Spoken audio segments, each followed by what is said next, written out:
And big boss ने एक line बोली थी उसमें कि आप 100 लुहार की करेंगे और मैं एक सुनार की मारूंगा। लोगों ने एक माहौल सेट कर दिया था पूरे घर में कि इसका तो फैंडम है। ये चीज़ मैंने कभी नहीं बोली है। क्या आपने मेरे मुंह से सुनी है ये बात एक भी बारी कि मैंने बोला मेरा तो फैंडम है ब्रो, वोट्स के बेसिस पे मुझे बाहर नहीं निकाल पाओगे।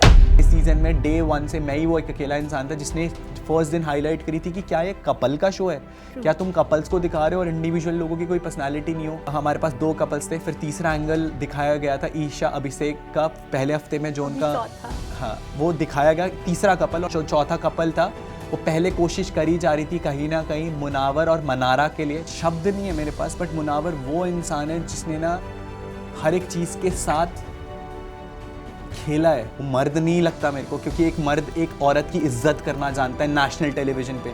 अगर मेरी भी गर्लफ्रेंड थी बार, मैंने कमिट करा है नेशनल टेलीविजन पे कि मेरी गर्लफ्रेंड बाहर है।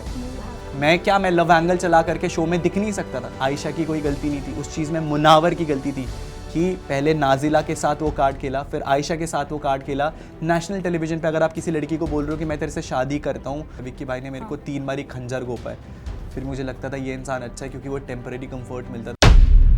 Hello and welcome to Bollywood bubble. I M आकृति बागला एंड आज के हमारे गेस्ट के लिए मैं यही कहना चाहूंगी, जो सच्चे दिल से खेलते हैं अक्सर बिग बॉस और घर वाले उन्हीं के साथ खेल जाते हैं।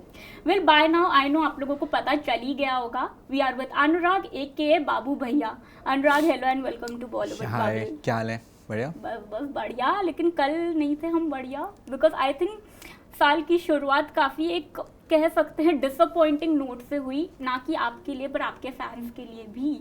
उस पर क्या कहना चाहेंगे? And Anurag on extending to this, the way things turned out, एक कह सकते हैं आपके लिए षड्यंत्र रचा गया एज व्यूअर्स, जो हमें लग रहा था। I want to know from you what all happened. बहुत कुछ इनटेक करने के लिए है मेरे पास, अभी एंड मेरे पास बहुत कुछ बताने के लिए भी है।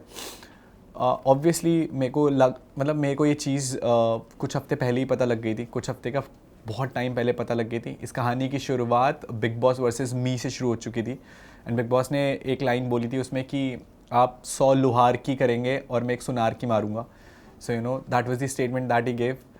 बट मुझे ऐसा लगता है कि बिग बॉस एक रियलिटी शो था। एंड इस सीज़न की स्पेसिफिकली मैं बात करूँ, सीज़न 17 की, तो हमें कहीं ना कहीं ये लगा था कि यार ये बायस शो है, ठीक है। बट मुझे ये नहीं पता था कि ये अनफेयर शो होगा।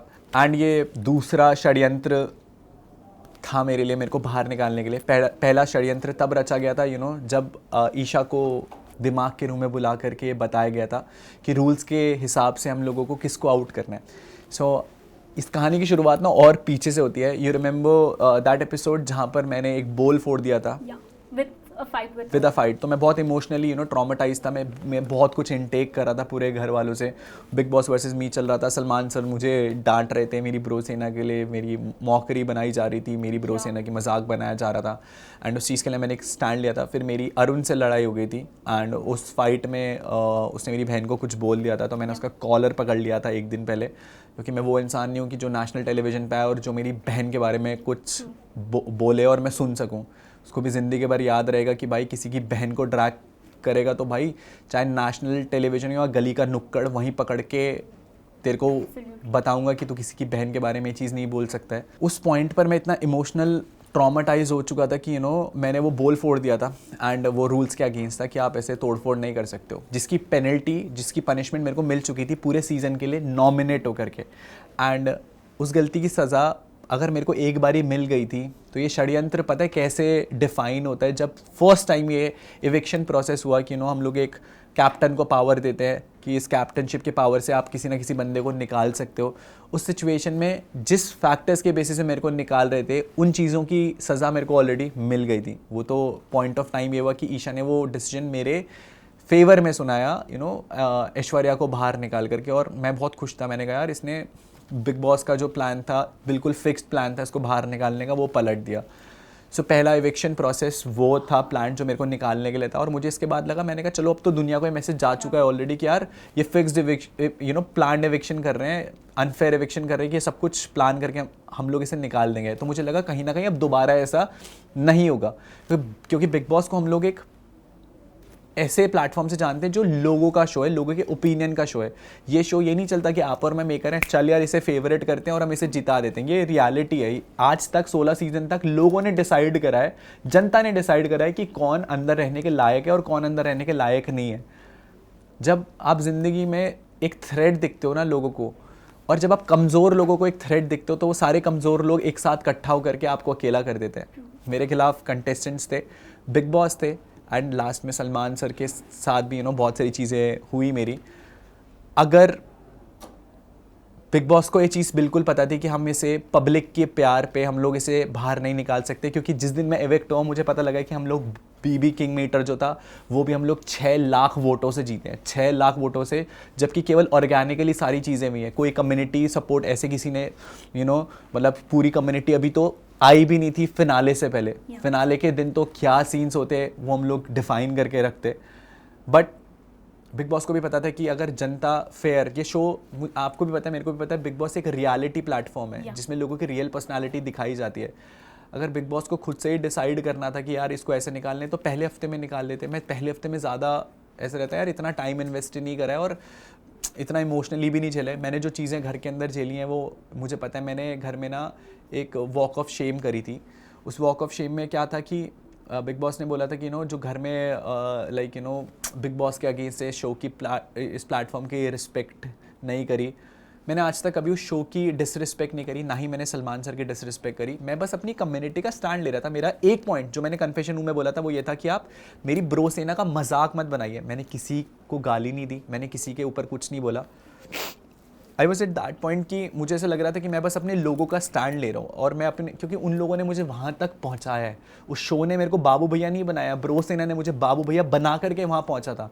आज भी मैं वहीं पर हूँ जहाँ पे मैं छोड़ करके गया था। आज इस दुनिया के लिए मैं भले एक टीवी वाला सेलिब्रिटी बन चुका हूँ, टीवी पे आ गया, मेरी मम्मी बहुत प्राउड होगी कि यार मेरा लड़का टीवी पे आ गया, बट मेरे लिए वो लोग भी तब भी उतने इम्पॉर्टेंट थे और उनकी इज्जत इम्पॉर्टेंट थी जितनी आज है। ऑन दिस नोट अनुराग, मैं 4 पॉइंट्स पिक करना चाहूँगी। आपने कहा आप ब्रो सेना की इज्जत रख रहे थे घर में, but honestly as audience and even as netizens हमको लग रहा था आप बार बार मेंशन करके ना आप में एक एरोगेंस आ गई है कि ओके मेरे को तो ब्रो सेना का सपोर्ट है so I can go in the show. Second, कल ये भी बोला गया कि अनुराग अनडिजर्विंग है। थर्ड इल्ज़ाम आप पे ये था कि आप सबसे ज़्यादा घर के रूल्स तोड़ते हैं and you are often seen sleeping in the house and not contributing to the activities. आप एक जनता के ये आरोपों पे एंड जो हमको दिखा ऑनेस्टली, मेरे पास सबके आंसर्स हैं। आपके इंडिविजुअल क्वेश्चन से हम लोग बात करेंगे। आपका पहला क्वेश्चन ये था कि ब्रो सेना को मैंने मेंशन करा था एंड एक एरोगेंस थी आप में। एरोगेंस, बिल्कुल। ब्रो सेना जब ये एपिसोड एयर हुआ था ना, तो सलमान सर पहले वो इंसान थे जिन्होंने मेरे से वो क्वेश्चन पूछा था कि ये ब्रो सेना क्या है बार। तो I get corrected at first point of time कि मैंने अपने एंड से कभी ब्रो सेना का इस शो पे नाम ही नहीं लिया। मेरे हाथ पे टाटू है ब्रो सेना का, और अगर आप मेरे को घर में पूछते हो कि मेरे टाटू के बारे में बोलते हो कि यार ये काय का टाटू है, तो ऑब्वियसली बात है कि मैं आपको बताऊंगा कि ये मेरी फैंडम है और इन लोगों के कारण मैं यहाँ पर पहुँचा हूँ। उस चीज़ को कभी लोगों ने आसपास, आपने एक चीज़ और देखी होगी, आपने जब ये शो देखा होगा तो लोगों ने एक माहौल सेट कर दिया था पूरे घर में कि इसका तो फैंडम है। ये चीज़ मैंने कभी नहीं बोली है। क्या आपने मेरे मुंह से सुनी है ये बात एक भी बारी कि मैंने बोला मेरा तो फैंडम है ब्रो, वोट्स के बेसिस पे मुझे बाहर नहीं निकाल पाओगे? आपने मेरे मुंह से आज तक ये बात नहीं सुनी होगी। आपने मेरे मुंह से हमेशा ये बात सुनी है कि मेरे लोग खड़े हैं बाहर मुझे सपोर्ट करने के लिए। सपोर्ट करना मतलब वोट नहीं करना होता। आज की डेट पे मैंने देखा कि लोग, मैं जब इविक्ट हुआ हूँ ना, लोगों ने अपने हाथ काटे, लोगों ने अपने फ़ोन फोड़े, फोटोज़ वीडियोज़ मैंने ट्रेंड होते हुए देखी है कि लोगों ने इस हद तक, क्या आपको लगता है कि ये केवल वोट थी? वो दिल से कनेक्टेड थे। सो पहला पॉइंट जो ब्रो सेना का आया था वो शो की तरफ से ही आया था, क्रिएटिव्स की तरफ से आया था। उन्होंने जब फर्स्ट शो आपने मेरी एंट्री का देखा होगा तो सलमान सर आज की ब्रो सेना कौन है, मैं पहला पॉइंट अपना करेक्ट प्रूफ करता हूँ। दूसरा पॉइंट, आपका दूसरा क्वेश्चन क्या था आपका? यही कि अनुराग घर में कंट्रीब्यूट नहीं कर रहे and he is often found sleeping, and वो एक्टिविटीज़ में पार्टिसिपेट ही नहीं कर रहे हैं। घर का कंट्रीब्यूशन एक्टिविटीज़ के बारे में बात करूं, अगर आपने पूरा सीज़न देखा होगा ना, तो मैं पूरे डे 1 से डे 80 तक केवल एक ही एक्टिविटी थी जिसमें मेरा नाम लिया गया था और जिसमें मुझे पार्टिसिपेट कराया गया था। वो थी यूट्यूब वर्सेस सेलिब्रिटी स्टार वाली, जिस पे मेरे को ईशा को रोस्ट करना था। वो अकेली एक्टिविटी थी जिस पे मेरा नाम लेकर के मेरे को बोला था कि perform, and I performed there and I won. उसके बाद जितनी भी एक्टिविटीज़, जितनी भी चीज़ें हुई हैं, उन चाहे वो स्पॉन्सर्स के टास्क हों, चाहे वो कोई इंडिविजुअल टास्क हों, चाहे वो जस्ट चिल हो, मैं मेरे पास सबूत हैं इन सब चीज़ों के। आपने अगर सब कुछ देखा होगा ना, तो एक भी जगह मेरा नाम नहीं बुलाया गया, एक भी जगह, या एक भी एक्टिविटी में मेरा नाम नहीं ले गया। जिन लोगों के लिए बिग बॉस बायस थे, उन लोगों के लिए हर हफ्ते मुशायरे होते थे, हर हफ्ते कुछ ना कुछ एक्टिविटी होती थी, हर हफ्ते कुछ ना कुछ कॉम्पिटिशन्स होते थे, हर हफ्ते कुछ ना कुछ होता था। मेरे को एक बार ही बोला था नाच के दिखा दो, मेरे को नाचना भी नहीं आता था, तो भी मैंने परफॉर्म करा है। तो उस इंसान को अगर आप ये बोलोगे कि जो नच बलिए में नहीं गया था मैं, एक्चुअली मैं बिग बॉस में गया था, तो मेरे को जितना आता था मैंने, मेरे से जो बोला गया, एक्सपेक्टेड बोला गया, मैंने वो करा है। अब मैं, अगर आप हमारी कॉन्वर्सेशन हो रही है और मैं आपको बोल रहा हूँ आप मुझे नाच के नहीं दिखा रहे हो, क्योंकि वो एक्सपेक्टेड ही नहीं है इस मोमेंट पे। अगर आप मेरे से कॉन्वर्सेशन कर रहे हो तो मैं आपको रिप्लाई कर रहा हूँ, मैं इन्वॉल्व हूँ हर एक चीज़ में। बट जिन जिन चीज़ों में पूरे सीज़न, जहाँ लोगों के नाम पूरे सीज़न थ्रू आउट लिए गए, आप इंटरनेट उठा के देख लेना, ये चीज़ सबूत है कि मेरा एक एक्टिविटी में नाम लिया गया था और वो एक्टिविटी में मैं जीत के आया हूँ। जस्ट चिल में मेरा आज तक नाम नहीं आया। 31 पे मेरा एक नाम लिया गया था, जस्ट चिल में भी मैं एक ही बार ही आया हूँ पूरे उसमें, जहाँ एक्टिविटी में आपका पॉइंट सिद्ध करने के लिए। इन्वॉल्वमेंट की बात हो तो ये जो बायसनेस वाला पॉइंट था, जो आपको मुद्दे थे, मुझे लगता था कि ये छोटे, जिन भी पॉइंट पे मेरी बात होती थी, मुझे लगता था अननेसेसरी के मुद्दों पे बोलना इज़ नॉट नेसेसरी। आपको केवल दिखना है, इसलिए आप चिल्लाते नहीं रहोगे पूरे दिन भर घर में। जो बिग बॉस का इस सीज़न के सबसे बड़े हाईलाइट पॉइंट ये थे कि क्या ये कपल शो है। इस बारी का बिग बॉस का सीज़न, मैंने बिग बॉस देखा तो पुराने जितने भी सीजन रहे उनमें जो रिश्ते बने ना, वो बहुत ऑर्गेनिकली बने रिश्ते, कि वो एक ऑर्गेनिक वेव बनाई गई। बट इस सीज़न में डे 1 से मैं ही वो एक अकेला इंसान था जिसने फर्स्ट दिन हाईलाइट करी थी कि क्या ये कपल का शो है, क्या तुम कपल्स को दिखा रहे हो और इंडिविजुअल लोगों की कोई पर्सनैलिटी नहीं हो। ये भी मैं सिद्ध कर सकता हूँ। सबसे पहला कपल्स, आपको पता है कि हमारे पास 2 कपल्स थे, फिर तीसरा एंगल दिखाया गया था ईशा अभिषेक का पहले हफ्ते में, जो उनका, हाँ, वो दिखाया गया तीसरा कपल। और चौथा कपल था, वो पहले कोशिश करी जा रही थी कहीं ना कहीं मुनावर और मनारा के लिए, बट वो चीज़ को तोड़ने के लिए, क्योंकि ट्विस्ट तो चाहिए था, तो फिर हम लोगों को आयशा के साथ एक 5वां एंगल दिखा। अगर 11 लोग 13 लोग घर में हैं और उन 13 लोग में से 10 तो कपल हैं, तो हमने, ऐसा तो था नहीं कि हम क्या इंडिविजुअल क्या एंगल देते। मैंने अपने एंड से हमेशा ट्राई करा कि मैं हमेशा इन्वॉल्व हो सकूं, हमेशा आयशा को बैठ करके समझाया, मनारा को बैठ करके समझाया, खानजादी को बैठ करके समझाया। आप 24/7 की आज भी वो स्ट्रीम ऑनलाइन पड़े हैं। मेरे को फीडबैक आए हैं कि बाबू भैया, जो आपकी जो स्ट्रीम्स रहती थी 24/7 में, उसमें 2-2, 3-3 घंटे की स्ट्रीम्स में शायद म्यूट रहा है। हाँ। आपको क्या लगता है कि हम लोगों ने अभी 20 मिनट की कॉन्वर्सेशन में मैंने आपको इतना सब कुछ बता दिया, तो उन 3 महीने मैंने अपनी स्टोरी शेयर नहीं करी होगी, या मैंने बताया नहीं होगा कि यार मेरे साथ क्या हुआ, या मैंने पॉइंट ऑफ ओपिनियन नहीं रखा। क्या इस कॉन्वर्सेशन में आपको लगता है कि मैं वो इंसान हूँ जिसने पॉइंट ऑफ ओपिनियन नहीं रखा है? मैंने हर चीज़ को बिल्कुल क्लैरिटी से बताया कि भाई ये चीज़ें हुई हैं, तो शो के अंदर भी मेरे पॉइंट ऑफ ओपिनियन थे। फ़र्क केवल इतना है कि आप इस कैमरे से मेरे को दिखा रहे हो और वहाँ मेरे को दिखाया ही नहीं गया। वहाँ केवल उन लोगों को दिखाया गया जहाँ पर कहीं ना कहीं वो उनके फेवरेट थे और उन्हें पता है फ्यूचर में हम लोग इनसे काम निकाल लेंगे, ये लोग हमारी इंडस्ट्री में यूज़ कहीं ना कहीं हमारे लिए कुछ काम कर देंगे। मैं उस इंडस्ट्री का पार्ट ही नहीं था। मेरी दुनिया बहुत अलग है इंटरनेट वाली, जहाँ मेरे लोग हैं और मेरी ब्रोसेन है और मैं अपने परिवार के साथ खुश हूँ। मेरे को एक्टिंग नहीं आती करने के लिए, मेरे को डांस नहीं आता करने के लिए, बट अगर एक लाइन होती है फ़न में और मौकरी में, जब आप उस इंसान की मौकरी बना रहे होते हैं ना, उस इंसान को नीचा दिखाना चाहते हो। एक एपिसोड हुआ था जिसमें मैंने आपको एक चीज़ बोली थी कि मैंने वॉक ऑफ शेम करी है। पूरे घर वालों ने मेरे नाम के पीछे शेम शेम शेम करके मेरे को जलील करा था पूरे मोहल्ले में। वो शायद एपिसोड में दिखाया नहीं दिखाएगा मुझे नहीं पता, बट वो एक्टिविटी मैं अकेले झेली है। एक इंसिडेंट हुआ था जहाँ पर बिग बॉस ने बोला था कि हमने आपके घर वालों को बुलाया, आपके घर वाले नहीं आए इस शो पे। मैं अभी भी सारे इंटरव्यूज़ में ये चीज़ बोल चुका हूँ कि क्या आपको लगता है एक माँ और एक बाप अपनी औलाद को उस पॉइंट पर, इस दुनिया में ना आपकी औलाद कितनी भी गलत हो जाए ना, एक माँ बाप उसका साथ नहीं छोड़ेंगे कभी, क्योंकि इस दुनिया में केवल तुम्हारे माँ बाप सगे हैं, तुम्हारे माँ बाप के अलावा इस दुनिया में तुम्हारा कोई सगा नहीं है, ये सिद्ध है। अगर मेरे घर वालों तक ये बात पहुँचाई गई थी कि आपको शो पर अपने लड़के के लिए आना है, क्या आपको लगता है कि मेरे माँ बाप नहीं आते? बट उन तक मुझे ये भी रियलिटी अभी पता लगी कि उन तक ये मैसेज पहुँचाया ही नहीं गया था, और उन तक ये मैसेज पहुँचाया गया था कि आपको हमसे बात करनी है, हम आपको अनुराग से नहीं मिलने देंगे। तो फिर मुझे हाफ झूठ बोल करके क्यों बोली गई वो चीज़ें, मेरे को क्यों नहीं बताया गया कि ये रियलिटी थी? अब रियलिटी तो अब पता लग रही है ना। कॉल रिकॉर्डिंग है मेरे पास उस चैनल के, उसकी जो कॉल आई थी, वो चीज़ बताई गई है कि भाई ऐसा ऐसा हुआ है बाहर। मेरी तो अभी फैमिली से बात हो नहीं पाई है, बट जिन फटर्निटी की मैं आप लोगों का हाथ जोड़ करके थैंक यू बोलना चाहूँगा कि फटर्निटी से बहुत सारे लोग थे जिन्होंने मेरे भाई के साथ कॉन्टैक्ट रखा उस टाइम पीरियड में। आप लोग वो सच उस टाइम पर निकाल करके दिखा रहे थे लोगों को कि भाई ये भी चीज़ हो रहा है।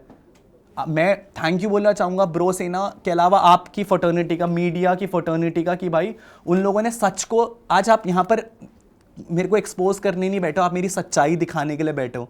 अगर आप मेरे को एक्सपोज करने या मेरे को नेगेटिव दिखाने आते ना, तो आपके क्वेश्चंस ही एक अलग फ्रेम वाइज शुरू होते।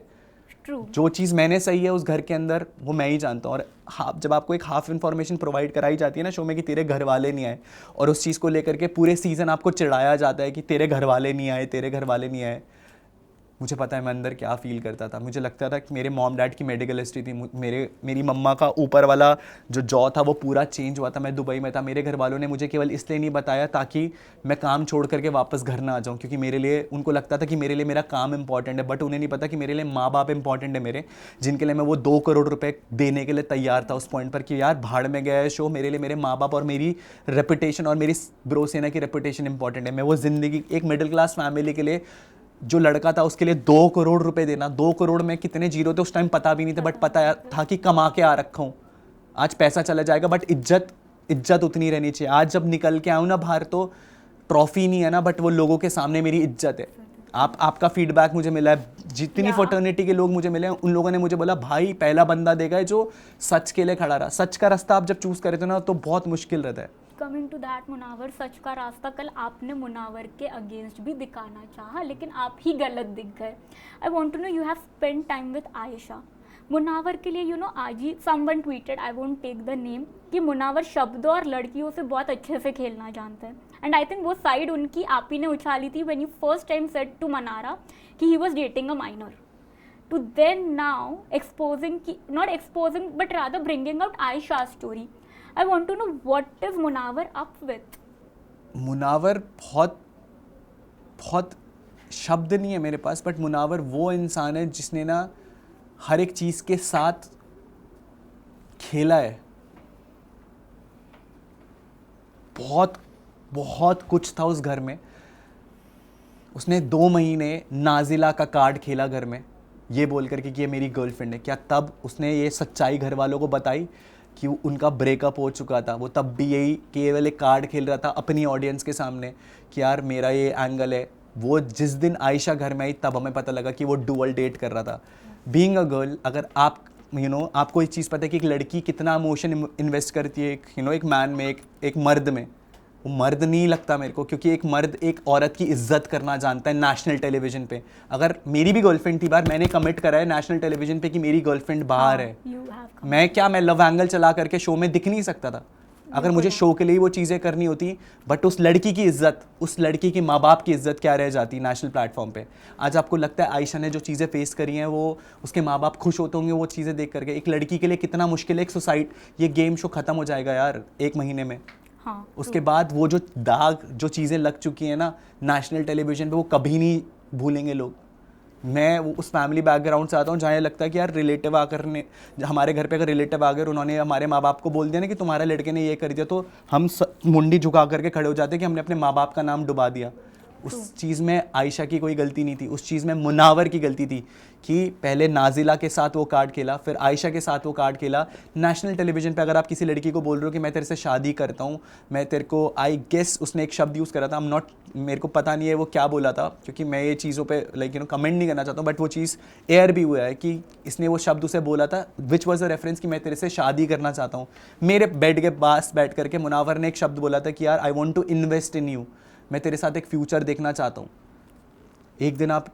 और इस चीज़ का भी एक सबसे बड़ा एग्जाम्पल है कि जब मुनावर आया था ना, तो उसने एक नेशनल टेलीविजन पे बोला था कि मैं नाजिला के लिए फ़ील करता हूँ, अगर वो लड़की मेरी ज़िंदगी से चली जाएगी तो मेरी ज़िंदगी बर्बाद हो जाएगी। तो तुम तीसरे दिन आयशा के साथ तोता उड़ मैना उड़ खेल करके क्या जस्टिफाई करा रहे थे नेशनल टेलीविजन पे कि क्या तुम्हें अब नाजिला की फीलिंग्स ख़त्म?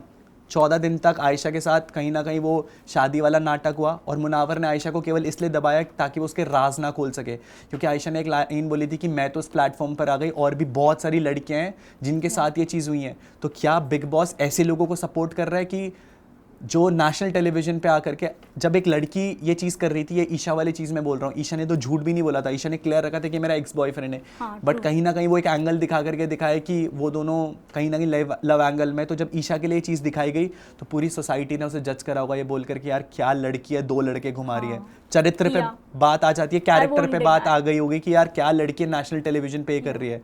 तो हम उस सोसाइटी में जहाँ पर जब लड़की ये चीज़ करती है तो उसे चरित्रहीन, कैरेक्टरलेस बोल दिया जाता है, और जब लड़का ये करता है तो उसे स्टड घोषित कर दिया जाता है। कमिंग टू दिस अनुराग, आपने मनारा को भी काफ़ी बार वॉर्न किया मुनावर के लिए, but let me tell you as audience, वो आपके भी अगेंस्ट बोल रही थी काफ़ी बार। हमने आप दोनों का एक बॉन्ड ऐसा देखा where you guys were together also, but पीठ पीछे भी आप लोग काफ़ी बातें कर रही थे एक दूसरे की। Why did Mannara had feelings for Munawar, and as a दोस्त आपने क्यों नहीं रोका? आई मीन आपने रोकने की कोशिश की, but I think you could have stopped there even more to invest before investing in him. मैं आपको एक चीज़ बताता हूँ, पता है उस घर में ना एक टेम्पररी कंफर्ट देखते हैं हम लोग। उस घर में ना मेरे पास आप नहीं हो बात करने के लिए, ये भाई नहीं है, मेरी फैमिली नहीं है बात करने के लिए। उस घर में जो इंसान प्यार से बात कर लेते हैं ना, हमें ऐसा लगता है कि यार ये इंसान बहुत अच्छा है। मेरे साथ विक्की भाई के साथ हुआ है, विक्की भाई ने मेरे को 3 बारी खंजर घोंपा है, फिर मुझे लगता था ये इंसान अच्छा है, क्योंकि वो टेम्पररी कंफर्ट मिलता था। मैं दीवार से बैठ करके बातें नहीं कर सकता था। मेरे 1-1 घंटे के मोनोलॉग्स, आधे घंटे के मोनोलॉग्स हुए हैं बिग बॉस के साथ 24/7 वाली फीड में, वो भी नहीं दिखाए गए होंगे मुझे पता है। मेरी आधे कैमरा मेरे साइड रहता था, बट मुझे नहीं पता दिखाए नहीं दिखाए, मेरे रोज आधे घंटे के कॉन्वर्सेशंस हुए हैं। जब एक लड़की के इमोशंस के साथ खेलना बहुत ईजी काम होता है, बट बहुत चीप काम होता है। लड़की आप पे भरोसा कर लेती है कि यार ये इंसान मुझे सच्ची में समझ रहा है, ये इंसान समझता है कि यार ये मुझे संभाल लेगा, बट फिर वही इंसान उसी लड़की के साथ साथ 4 लड़कियां और घुमा रहा होता है। और मैं बोला ना कि मैं मुनावर को मर्द नहीं समझता, क्योंकि एक मर्द एक औरत की इज्जत करना जानता है। आपको भी पता होगा कि कि एक आप अपने माँ बाप में एक चीज़ देखते होंगे कि आपके पापा आपकी मम्मी की इज्जत करते हैं। ट्रू। ये रियलिटी है, और लोग अगर इस रियलिटी को नहीं समझ रहे हैं तो काहे का रियलिटी शो। आज इस शो के माध्यम से ये मैसेज जा रहा है सोसाइटी में कि हाँ भाई 4 लड़कियां घुमा रहे तो स्टड बन गया। उन लड़कियों की फीलिंग्स के लिए क्या, वो जो उनकी फैमिली पे जो बीतती हैं, उनकी जो इमेज है, उनकी जो एक सेल्फ रेस्पेक्ट है, उसका क्या। अनुराग, ऑन दिस नोट, जब आप बोल रहे हो कि लड़की की इमेज एंड ऑल, आप वही रूम में थे, आपने ये बात कैसे झुठला दी कि Vicky tried to slap Ankita? या आप क्लियर इमेज दीजिए what was the scene there, because from what we saw it clearly looked कि he is snapping at her. यहाँ पर मैं आपको एक चीज़ बोलना चाहूँगा कि मैं उस कॉन्वर्सेशन में, मैं आपको क्लैरिफाई करके बताता हूँ, मैं अंकिता से बात कर रहा था और विक्की भाई और एक बंदे की लड़ाई हो रही थी। बट ये भी दिख रहा था कि आप विकी से मैनिपुलेट होके वो स्टेटमेंट दे रहे हैं कि ही डिड नॉट स्लैप। मेरे सामने जितना फुटेज में हुआ, क्या वो थप्पड़ ऐसा मारता हुआ दिखाया गया? नहीं। क्या दिखाया गया? मैंने वो फुटेज बाहर से नहीं देखी। आप मेरे को हैंड गेस्चर से बताएंगे कि क्या दिखाया गया? It was a blanket here and he was like, when she was trying to tell something, और वो आप ही से इंटरैक्ट कर रही थी, he was like, अरे। हाँ, मुझे ऐसा लगता है कि आपने स्लैप एक शब्द, हम वही शब्दों का गेम है, ये पूरा शब्दों का गेम है कि आपने मेरे को ये इंटरव्यू अभी जब मेरे को एक शब्द बोला कि ही ट्राई टू स्लैप हर, मैं बिल्कुल जो मैंने देखा और जो मैंने अभी फुटेज आकर के नहीं देखी है, तो विक्की भाई ने जब अंकिता से लड़े तो उन्होंने ना अपनी पूरी रजाई को ऐसे करके करा। मेरे व्यू पॉइंट से, क्या आपको ये लगता है कि अगर मैं आपको ये बोलूँगा कि मैं आपको थप्पड़ मार रहा हूँ, तो थप्पड़ मारने करने वाला एक्शन ये होता है? तो पहली बात, हम लोगों को एक क्लैरिटी होनी चाहिए कि हम लोग क्या मैसेज भेज रहे हैं और क्या रियलिटी है। उस मेरे सामने जो मैंने देखा और जो फुटेज गई है, वो यही फुटेज गई है कि उन्होंने कहीं ना कहीं रजाई को पटका था एक एग्रेशन में। थप्पड़ मारने वाला सीन, स्लैप वाला, ये था कि ये मारते हुए रुक गया। तो मैंने जो चीज़ें देखी, मैंने उस चीज़ का स्टैंड लिया है। एंड शायद जब मैं वो फुटेज जा करके देखूंगा, आपको क्या लगता है कौन सी फुटेज थी? ये वाली फुटेज थी या ये वाली फुटेज थी? It was down. तो अगर मैं किसी को थप्पड़ मारने के लिए अगर मैं इंटेंशन करूंगा, तो मैं ये इंटेंशन करूंगा, ना कि मैं ये इंटेंशन करूंगा। तो पहली बात, हम लोगों को बहुत हमें बहुत शब्दों को बहुत ध्यान से यूज़ करना चाहिए कि हम लोग क्या बोल रहे हैं। और रही बात लड़की की स्टैंड के लिए, तो मनारा को भी मैंने समझाया था कि ये मुनावर के लिए ये चीज़ें मत कर। आयशा को भी जब मुनावर हंस रहा था, उस चीज़ का स्टैंड भी मैंने लिया था। और मनारा को स्टार्टिंग ऑफ द शो में मैंने बोला था, जब वो कैरेक्टर वाली बात हुई थी, तो भी सोफे में बैठा करके मैंने ही मनारा को वो चीज़ बोली थी। लास्ट अनुराग, फैन के लिए तो हमको मैसेज चाहिए, लेकिन आपके एल्विश भाई जिन्होंने सिस्टम तो हिलाया, लेकिन आप जब इविक्ट हुए तो सिस्टम ही क्वेश्चन कर दिया बिग बॉस का, उनके लिए क्या कहना चाहेंगे? एलविश भाई बहुत सारा प्यार मेरे भाई आपको, एंड यू नो दैट मैं अंदर था, मुझे नहीं पता आपने क्या क्या करा है, अभी वीडियोस देखी हैं, बट शुक्रिया भाई, बहुत सारा प्यार आपको। और एलविश आर्मी, ब्रो सेना, बहुत सारे फैंडम्स थे। इवन मैं कम्युनिटी के सारे लोगों को थैंक यू बोलना चाहूँगा जिन्होंने सपोर्ट करा। Thank you so much to everyone. और एलविश भाई system, thank you so much Anurag. So हेमलो ji, this is your Babu Bhaiya and you are watching me on Bollywood bubble. And ये कॉन्वर्सेशन बहुत इंटरेस्टिंग हुई है, जाओ जा करके देखो एंड लाइक शेयर कमेंट।